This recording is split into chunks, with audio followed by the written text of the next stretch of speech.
Praise the lord. అందరికి వందనాలు. ప్రార్థన చేసుకుందాం. మహాపరిశుద్ధుడా, గొప్ప దేవ, సర్వశక్తిమంతుడా యేసయ్యా, మీ స్తోత్రాలు వందనాలు చెల్లించుకుంటున్నాను. ఆయన దేవా, మరి తండ్రి, వేకుజామున మీ సన్నిధిలో చేరి మీ వైపు చూడడానికి, మీ సిలువ వైపు చూడడానికి మాకు అనుగ్రహిస్తున్నటువంటి శ్రేష్టమైనటువంటి సమయం కొరకు మీ స్తోత్రాలు వందనాలు చెల్లించుకుంటున్నాం. దేవా, సిలువలో ప్రభువా మీరు చేసినటువంటి ఆ ప్రాణ త్యాగాన్ని బట్టి మాకు రక్షణ అనుగ్రహించారు, మీకు స్తోత్రాలు. మాకు పాప క్షమాపణ అనుగ్రహించారు, మీకు స్తోత్రాలు. అలాగూ మాకు విడుదల అనుగ్రహించారు, మీకు స్తోత్రాలు. దేవా, మీ సిలువ మరణం ద్వారా ప్రభువా ఇంకా అనేకమైనటువంటి శ్రేష్టమైనటువంటి దేవా ఆశీర్వాదములను దేవా మీరు మాకు అనుగ్రహించారు. అందుని బట్టి మీకు స్తోత్రాలు చెల్లించుకుంటున్నాం. అట్టి శ్రేష్టమైనటువంటి మీ సిలువ త్యాగాన్ని ఈ వేకువజామున మేము జ్ఞాపకం చేసుకోవడానికి మాకు అనుగ్రహిస్తున్నటువంటి ఈ మంచి సమయం కొరకు, ఈ మంచి వాతావరణం కొరకు మీకు స్తోత్రాలు వందనాలు చెల్లించుకుంటున్నాను. ఆయన ఇదిగో ప్రభా, మరి తండ్రి, మేము పాడుకునే పాటలు మా కొరకు దీవించమని ప్రార్థన చేస్తున్నాం. దేవా, మరి తండ్రి, మా స్తుతుల మీద మీరు ఆశీర్వాదం మనం ప్రార్థన చేస్తున్నాం, మీకు స్తోత్రాలు. అలాగూ మరి తండ్రి ప్రభా, 91వ కీర్తన విశ్వాసంతో, నిరీక్షణతో, పట్టుదలతో మేము చదువుతుండగా మీ వాక్కులు, వాగ్దానాలు మా పక్షంగా, మా కుటుంబీకుల పక్షంగా, దేవా మా యొక్క బంధుమిత్రుల పక్షంగా, శ్రేయోభిలాషుల పక్షంగా, సంఘ పక్షంగా మీరు నెరవేర్చమని ప్రార్థన చేస్తున్నాం. దేవా, కృప చూపించండి, సహాయం చేయండి. మరి ప్రభువా, మీ వాక్యం వినే సమయం అంతటిని కూడా మాకెంతో మేలుకరంగా, దీవెనకరంగా ఉంచమని ప్రార్థన చేస్తున్నాం. దేవా, మీ పక్షంగా నిలబడిపోయేటువంటి మా దైవజనుల్ని మరొకసారి మీ ఆత్మశక్తి బలంతో నింపి దేవా, మరి తండ్రి, మీ వాక్యం ద్వారా మా దైవజనుల ద్వారా మీరు మాతో మాట్లాడమని ప్రార్థన చేస్తున్నాం. మీరు మాట్లాడే దేవుడు ఏంటున్నందుకు మీ స్తోత్రాలు వందనాలు చెల్లించుకుంటున్నాను. ఆయన దేవా, కృప చూపించండి, సహాయం చేయండి. చివరి ప్రార్థన ఆశీర్వాదముల వరకు మీ సన్నిధి మాకు తోడుగా ఉంచమని ప్రార్థన చేస్తున్నాం. దేవా, మరి తండ్రి, యొక్క వాక్యాన్ని వీక్షిస్తున్నటువంటి మీ వీళ్ళందరినీ బట్టి మీకు స్తోత్రాలు చెల్లించుకుంటున్నాం. ప్రతి కుటుంబాన్ని బట్టి మీకు స్తోత్రాలు చెల్లించుకుంటున్నాం. దేవా, మీ సన్నిధి, మీ ప్రసన్నత ప్రతి ఇంట్లో మీరు ఉంచమని ప్రార్థన చేస్తున్నాం. ప్రతి వ్యక్తికి దేవా మీ సన్నిధి తోడుగుంచమని ప్రార్థన చేస్తున్నాం. మీకు స్తోత్రాలు. ఆయన సమస్త విషయాల్లో సహాయం చేయమని, ముందున్న సమయం అంతటినీ మా కొరకు దీవించమని యేసయ్య సర్వశక్తి కలిగిన నామములో స్తుతించి ప్రార్థన చేసి అడిగి వేడుకుంటున్నాం పరలోకపు తండ్రి, ఆమెన్. సమయంలో ఒక పాట పాడి దేవుని నామాన్ని మహిమపరుద్దాం ప్రియులారా. 633వ పాట, బాసిల్లెను సిలువలో పాపక్షమ అనే పాట పాడుకుందాం. బాసిల్లెను సిలువలో పాపక్షమా, యేసు ప్రభు నీ దివ్య క్షమా. బాసిల్లెను సిలువలో పాపక్షమా,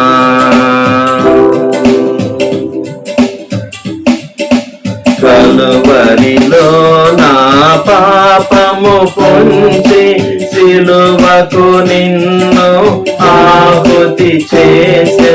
కలువరిలో నా పాపము పొంచి సిలువకు నిన్ను ఆహుతి చేసి.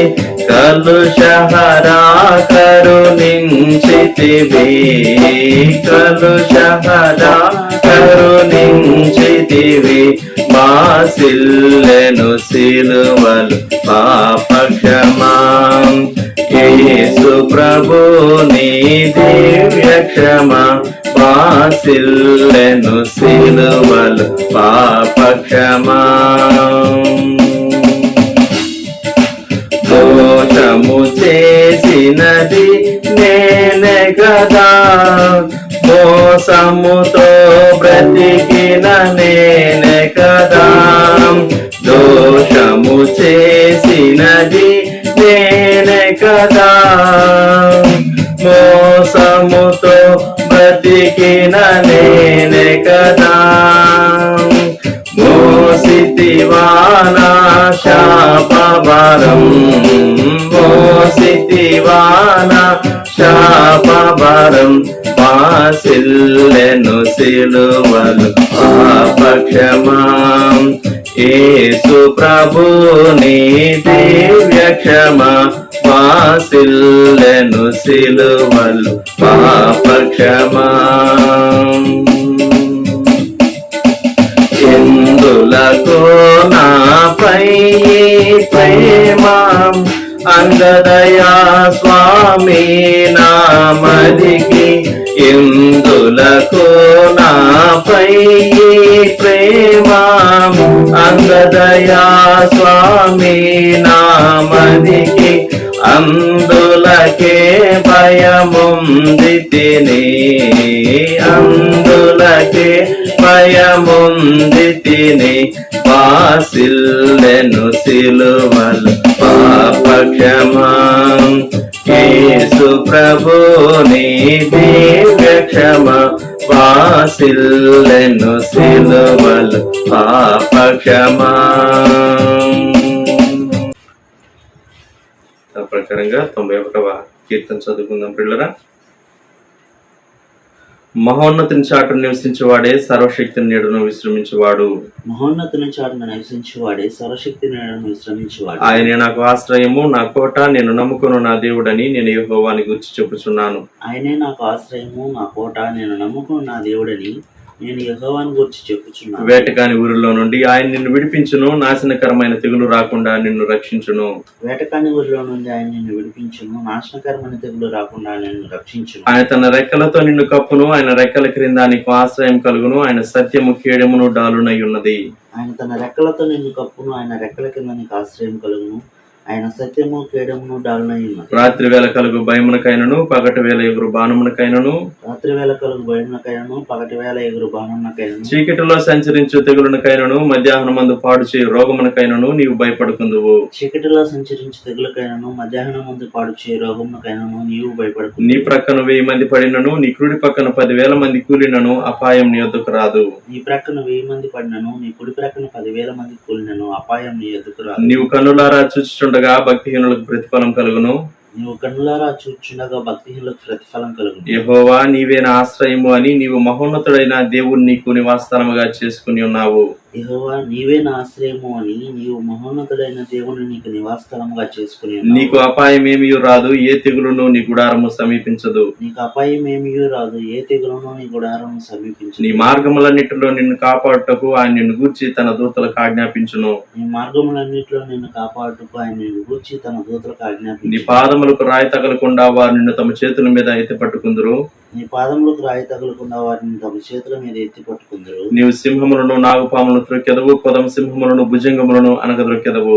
నీవు సింహములను నాగుపాము త్రొక్కెదవు, కొదమ సింహములను భుజంగములను అనగద్రొక్కెదవు. అతడు నన్ను ప్రేమించున్నాడు గనుక నేను అతన్ని తప్పించదను, అతడు నా నామం ఎరిగిన వాడు గనుక నేను అతన్ని గనపరచదను. అతడు నన్ను ప్రేమించుచున్నాడు గనుక నేను అతన్ని తప్పించదను, అతడు నా నామం ఎరిగిన వాడు గనుక నేను అతన్ని గనపరచదను. అతడు నాకు మొర్రపెట్టగా నేను అతనికి ఉత్తరం ఇచ్చేదను, శ్రమలో నేను అతనికి తోడై ఉండేదను, అతని విడిపించి అతన్ని గొప్ప చేసేదను. అతడు నాకు మొర్రపెట్టగా నేను అతనికి ఉత్తరం ఇచ్చేదను, శ్రమలో నేను అతనికి తోడై ఉండేదను, అతని విడిపించి అతని గొప్ప చేసి దీర్ఘాయువు చేత అతనిని తృప్తిపరచదను, నా రక్షణ అతనికి చూపించదను. దీర్ఘాయువు చేత అతని తృప్తిపరచదను, నా రక్షణ అతనికి చూపించదను.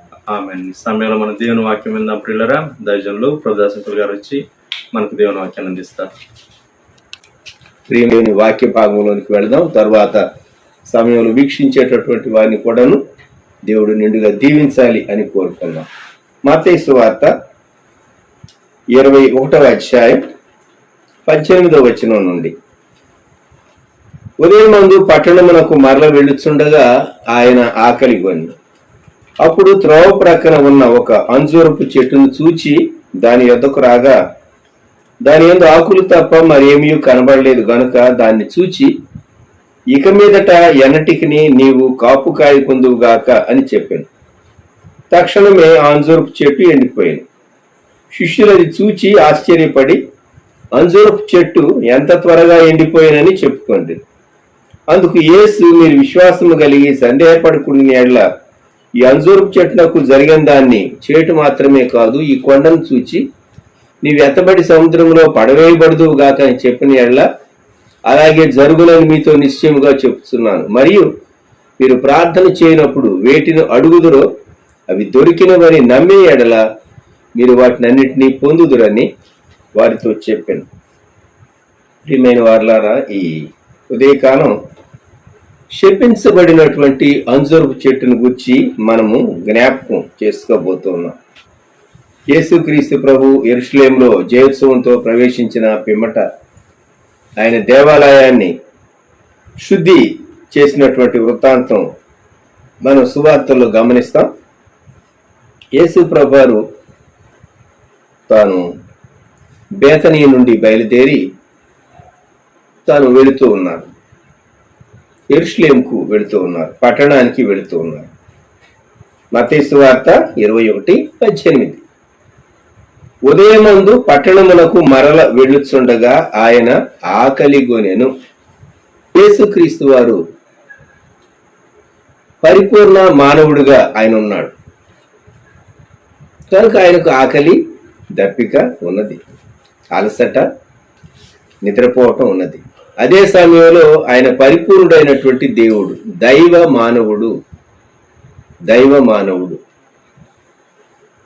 శరీర రీతిగా ఆయన ఆకలిగా ఉన్నది వాస్తవమే, కానీ దీనికంటే మనము గ్రహించవలసినటువంటి విషయం, దేవుడు ఆయన ఆకలి తీర్చేటటువంటి వారి కొరకు, ఆయన చిత్తం నెరవేర్చేటటువంటి వారి కొరకు దేవుడు చూస్తూ ఉన్నాడు, దేవుడు వెతుకుతూ ఉన్నాడు. ఉదాహరణకు యెషయా గ్రంథం 6వ అధ్యాయంలో ఒక ప్రశ్న, పరలోకము తెరవబడింది లేక ఒక గొప్ప దర్శనం, అత్యున్నతమైన సింహాసనము అంటే రాజు భూమి మీద వేసుకునే సింహాసనము కంటే ఎత్తైనటువంటి సింహాసనం, ఎత్తైనటువంటి స్థలములో యెషయాకు కనబడుతూ ఉన్నది. దూతలు స్తుతిస్తూ ఉన్నారు. అది దివ్యమైనటువంటి దర్శనం. అక్కడ వినబడినటువంటి స్వరం ఏంటంటే 8వ వచనం, యెషయా 6:8.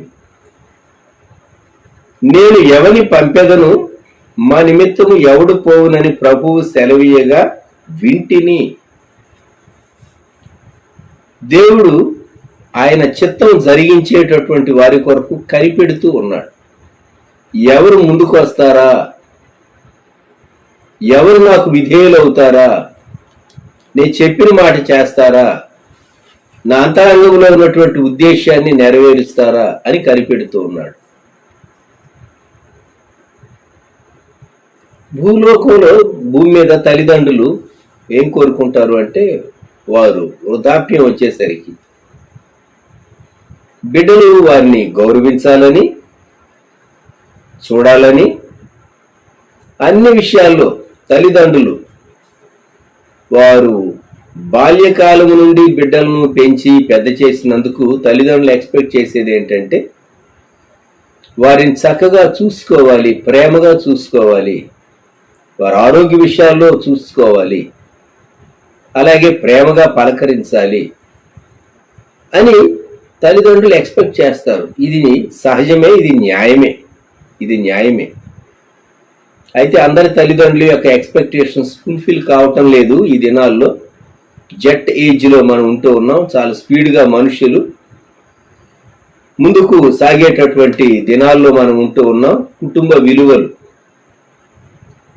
కొన్ని మార్లు ప్రక్కన పెట్టివేసి వారి యొక్క కెరియర్ దాన్ని మాత్రమే ధ్యేయంగా పెట్టుకుని యంగర్ జనరేషన్ ముందుకు సాగేటటువంటి దినాల్లో మనం ఉంటూ ఉన్నాం. ఆధ్యాత్మిక విషయాల్లో సహా దేవుని విషయాల్లో దేవుడు ఎక్స్పెక్ట్ చేస్తాడు.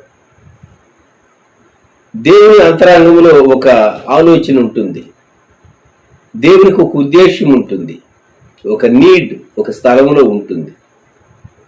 అది ఏ వ్యక్తి చేస్తాడు, ఏ వ్యక్తి ముందుకు వస్తాడు అని దేవుడు కనిపెడతాడు. యేసుక్రీస్తు ప్రభువారు ఆకలిగా ఉన్నాడు. 19వ వచనంలో మత్తయి సువార్త 21:19, అప్పుడు త్రోవ ప్రక్కన ఉన్న ఒక అంజూరపు చెట్టును చూచి దాని యొద్దకు రాగా. అది త్రోవ ప్రక్కన ఉన్నటువంటి చెట్టు,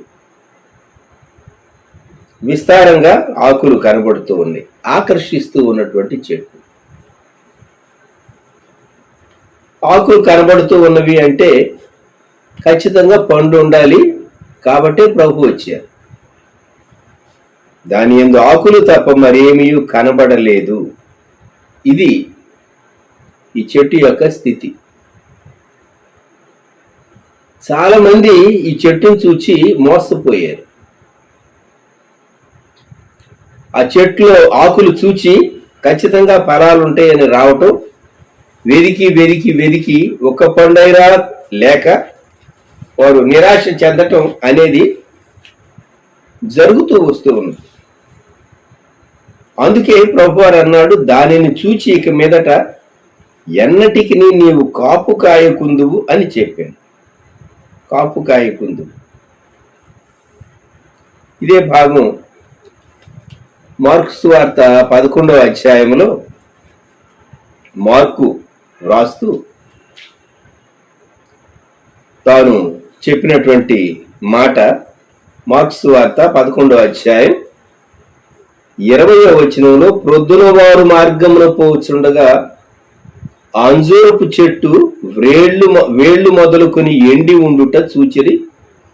పేతురు ఆ సంగతి జ్ఞాపకమునకు తెచ్చుకొని, బోధకుడా, ఇదిగో నీవు శపించిన అంజూరపు చెట్టు ఎండిపోయిందని ఆయనతో చెప్పారు. శపించారు ప్రభువారు. మామూలుగా లోకస్తులైతే ఇదేంటండి, దేవుడు చెట్టును శపించడం ఇది న్యాయమా అని ఒక సందేహం రావచ్చు. ఈ చెట్టు మోసపరుస్తూ ఉన్నది ప్రజలను. ఏమని? విస్తారంగా ఆకులు ఉన్నాయి, ఖచ్చితంగా పండ్లు ఉండుంటాయి అని రావటం, వెదకటం, నిరాశ చెందటం, వెళ్ళిపోవటం. మీకా గ్రంథంలో మీకా ప్రవక్త తన కాలంలో దేవుని ప్రజల యొక్క పరిస్థితిని గూర్చి వ్రాస్తూ, మీకా గ్రంథం 7వ అధ్యాయం మొదటి 2 వచనాలు, వేసవి కాలపు పండ్లను ఏరుకొనిన తరువాతను, ద్రాక్ష పండ్ల పరిగ ఏరుకొన్న తరువాతను ఎలాగుండునో నా స్థితి అలాగే ఉన్నది.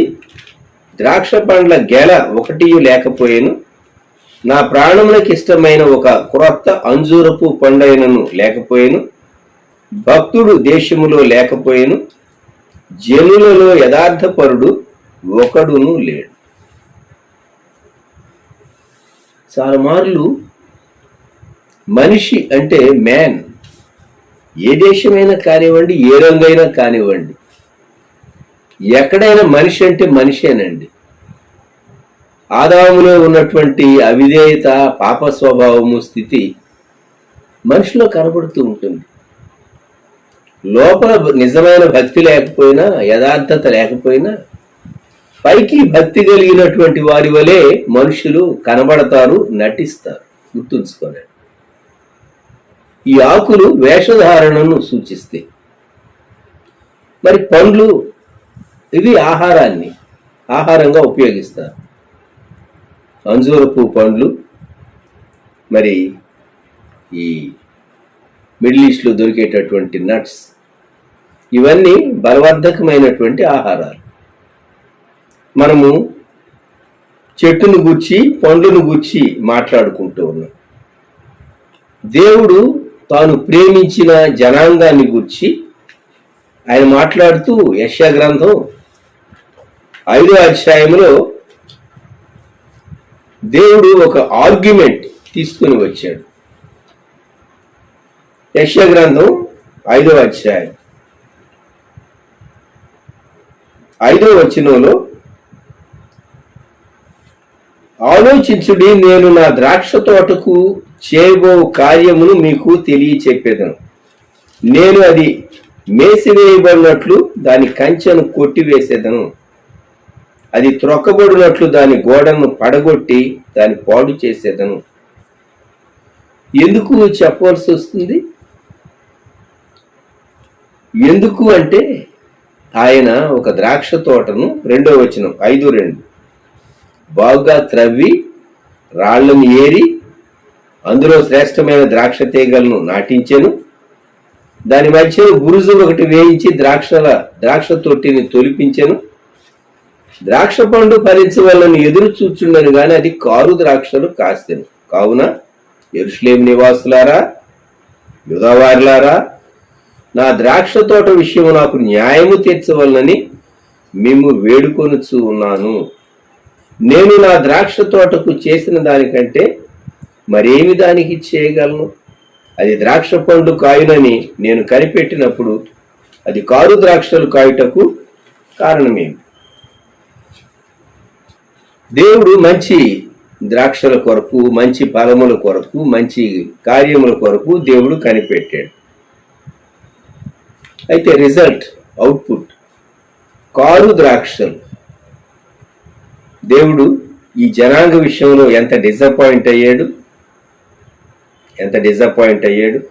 7వ వచనంలో క్రింది భాగం లేక 7వ వచనం, ఇశ్రాయేలు వంశము సైన్యములకు అధిపతి యెహోవా ద్రాక్ష తోట, యూదా మనుష్యులు ఆయనకు ఇష్టమైన వనము. ఆయన న్యాయము కావాలని చూడగా బలాత్కారం కనబడును, నీతి కావాలని చూడగా రోదన వినబడు. దేవుడు ఎంత డిసప్పాయింట్ అయ్యాడు ఈ జనాంగాన్ని గురించి. యేసుక్రీస్తు ప్రభువారు ఆ చెట్టును శపించటం, అది కొన్ని గంటల్లోనే వేళ్ల మొదలుకొని ఎండిపోయింది అని మార్కు దాని గురించి చాలా క్లియర్గా నోట్ చేశారు, జ్ఞాపకం చేశాడు. సాధారణంగా చెట్టు ఎండిపోవటానికి కొన్ని దినాలు, మాసాలు పడుతుంది కదా, కొన్ని రోజులు, వారాలు. 24 hours లోపే అది వేళ్ళు మొదలుకొని ఎండిపోయింది. ఆ మార్పు ఇక మోసగించలేదు, ఆ చెట్టు ఇక మోసగించలేదు. ఆకులతో ఆకర్షించి పండ్లేమి లేకుండా దారిని పోయేటటువంటి వారందరూ, ఆకలితో ఉన్నటువంటి వారందరూ అంజూరపు పండ్లు వెదికి వారు డిసప్పాయింట్ అయిపోయి వారు మరలా ఆ మార్గాన కొనసాగుతూ వచ్చారు.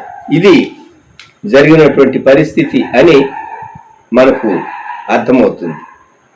దేవుడు ఈ అంజూరపు చెట్టును శపించినటువంటి భాగం మనము జ్ఞాపకం చేసుకుంటూ ఉన్నాం.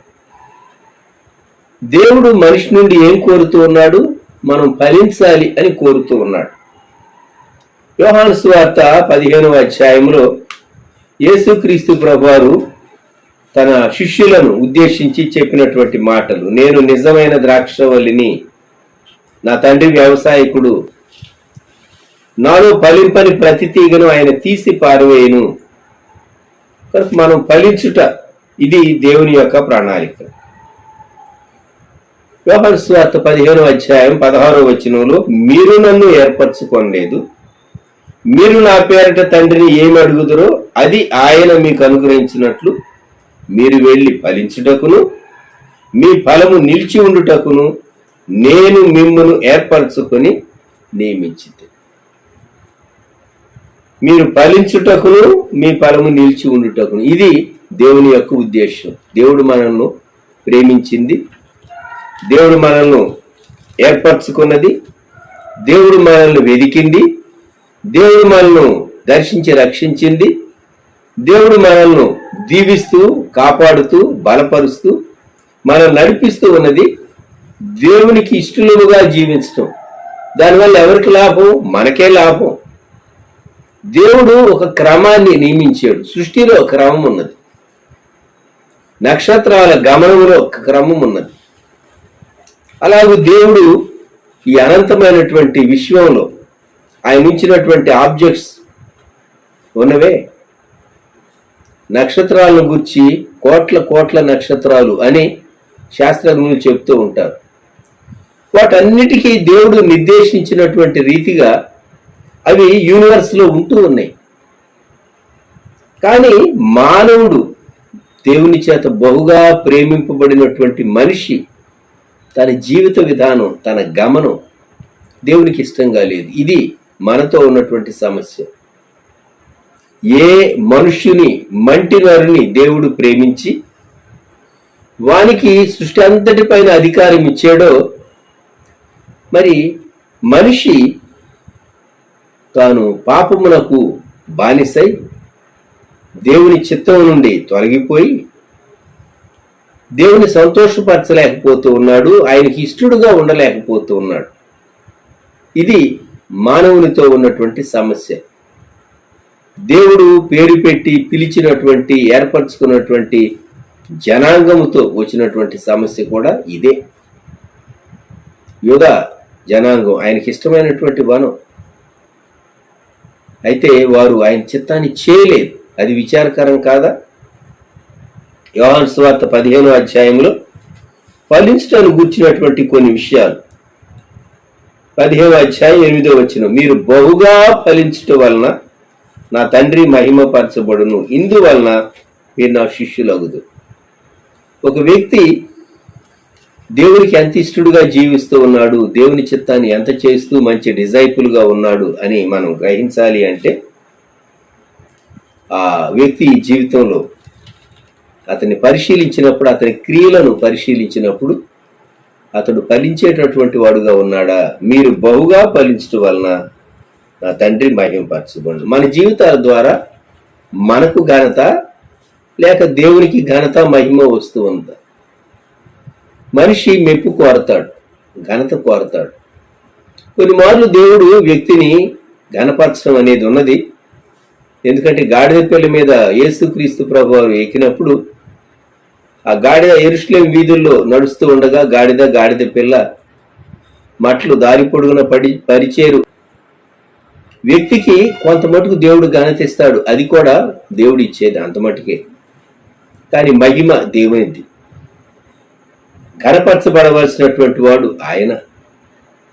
మనము దేవునికి ఇష్టముగా జీవించాలి. అలా జీవించినప్పుడు 5వ వచనం, ద్రాక్షవల్లిని నేను, తీగలు మీరు, ఎవడు నాయందు నిలిచి ఉండునో, నేను ఎవని యందు నిలిచి ఉండునో వాడు బహుగా ఫలించును, నాకు వేరుగా ఉండి మీరేమీ ఇచ్చేయలేరు. సో అబండెంట్ ఫ్రూట్ఫుల్నెస్, సమృద్ధి అయినటువంటి మరి ఫలం దేవుడు కోరుతూ ఉన్నాడు. ఆయన చెప్పింది మనము చేస్తే, యేసుక్రీస్తు ప్రభునందు మనం ఉంటే.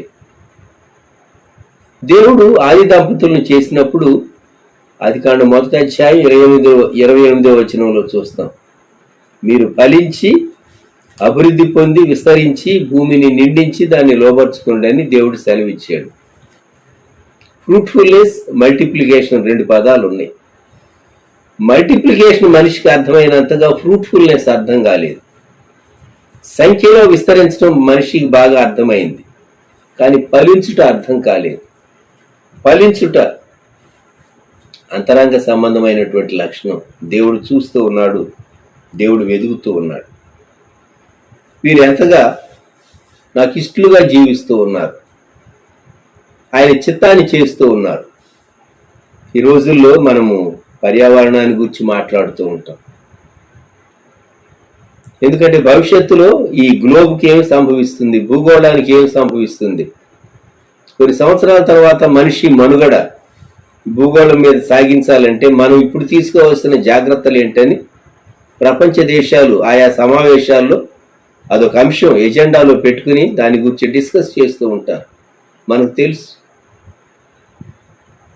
మరి మనిషి తాను క్షేమం కలిగి ఉండి ఇతరులు కూడా క్షేమం కలిగి ఉండటానికి ఎలాగూ నడుచుకోవాలి అనేటటువంటి దానికి కొన్ని రూల్స్ ఉంటూ ఉన్నాయి. మరి దేవుని కొరకు జీవించడానికి, ఆత్మ సంబంధంగా మనం ఫలించడానికి దేవుని వాక్యంలో వ్రాయబడినటువంటి నియమాలు, పద్ధతులు, కట్టడలు, దేవుని ప్రేమించినటువంటి వారంగా మనం నడుచుకుంటే అప్పుడు దేవునికి ఎంత సంతోషం కలుగుతుంది. బాహ్య సంబంధమైనటువంటి ఆకులు భక్తి మాత్రం కాదు, కానీ ఫలాలు కావాలి. దేవుడు అది ఎక్స్పెక్ట్ చేస్తూ ఉన్నాడు. మనిషి జీవితంలో, మనిషి అంతరంగంలో తిరుగుబాటుతనం ఉంటుంది, మూర్ఖత్వం ఉంటుంది, మాట వినని మెడను వంచని తనం ఉంటుంది. తన స్వంత ఇష్టాన్ని చేయాలి, దేవుని చిత్తం ఇది అని కొన్ని విషయాల్లో అర్థమైనా కూడా ప్రక్కన పెట్టివేసి తన స్వంత ఇష్టాన్ని నెరవేర్చుకునేటటువంటి స్థితిలో మనిషి కొనసాగుతూ ఉంటాడు. దేవుని పేరు పెట్టుకున్నటువంటి, దేవుని ప్రేమించేయమని చెప్పినటువంటి వ్యక్తులలో కూడా ఈ పరిస్థితి మనం చూస్తాం. ప్రకటన గ్రంథంలో మరి భక్తుడు, శిష్యుడు యోహాను 7 సంఘాలకు వ్రాసినటువంటి ఆ పత్రికల్లో మనం గమనించేటటువంటి అంశాలు ఎఫెసు సంఘానికి వ్రాస్తూ 2వ అధ్యాయం 2వ వచనంలో నీ క్రియలను, నీ కష్టమును, నీ సహనమును నేను ఎరుగుదును అన్నాడు. దేవుడు వ్రాయించినటువంటి నీ క్రియలు, దేవుడు మనం ఏం చేస్తూ ఉన్నాం, దేవా నేను నీకోసం ఎంత కష్టపడుతూ ఉన్నాను, ఎస్ నేను చూస్తూ ఉన్నాను అంటున్నాడు. నీ క్రియలను, నీ కష్టమును, నీ సహనం, నీ సహనం కూడా దేవునికి తెలుసు, నీ సహనం కూడా దేవునికి తెలుసు. అలాగే 2వ అధ్యాయం 19వ వచనంలో మనం గమనించినప్పుడు తుయతైర సంఘంతో ప్రభు చెప్పే మాట, నీ క్రియలను, నీ ప్రేమను, నీ విశ్వాసమును, నీ పరిచర్యను, నీ సహనమును నేను ఎరుగుతాను. నీ మొదటి క్రియల కన్నా నీ కడపటి క్రియలు మరి ఎక్కువైనవని ఎరుగుదును.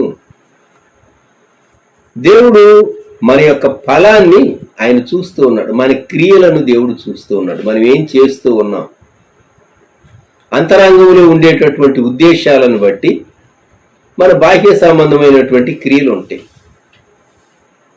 జ్ఞాపకం పెట్టుకుందాం, హృదయం నిండి ఉండేదాన్ని బట్టి నోరు మాట్లాడుతుంది కదా. మన అంతరంగంలో ఉండే ఉద్దేశాన్ని బట్టి మన మాటలు, మన క్రియలు ఉంటాయి, మన చేతలు ఉంటాయి. ఇక్కడ తుయతైర సంఘంతో నువ్వు చాలా నా కొరకు కష్టపడుతూ ఉన్నావు, అయితే ఇవి దిద్దుకో అని ప్రభు హెచ్చరిక చేశాడు. 3వ అధ్యాయంలో సార్ది సంఘానికి దేవుడు చెప్తూ నీ క్రియలను నేను ఎరుగుదును. ఎటువంటి క్రియలు? నీవు జీవించుతున్నావన్న పేరు మాత్రం ఉన్నది కానీ నీవు మృతుడవే, జీవన్మృతుడు ఉన్నాడు అలా, అంతేగాని దేవుని కొరకు చలనం ఏమీ లేదు, దేవుని కొరకు సాక్ష్యం ఏమీ లేదు, దేవుని కొరకు, దేవుని చిత్తం కొరకైనటువంటి పట్టుదల ఏదీ లేదు, దేవుని మహిమ పరిచయ స్థితి ఏదీ లేదు. కొన్ని మార్లు భక్తి అంతరంగంలోనూ ఉండాలి, అది బాహ్యమైన రీతిగాను వెల్లడి కావాలి. తెలుసుకుందామా, మనం ప్రేమించినటువంటి దేవుని గురించి మనం జీవించకుండా, మాట్లాడకుండా ఉండగలమా? ఖచ్చితంగా మనము దేవుని కొరకు జీవిస్తాం, దేవుని ప్రేమించినప్పుడు ఆయన గురించి మాట్లాడతాం.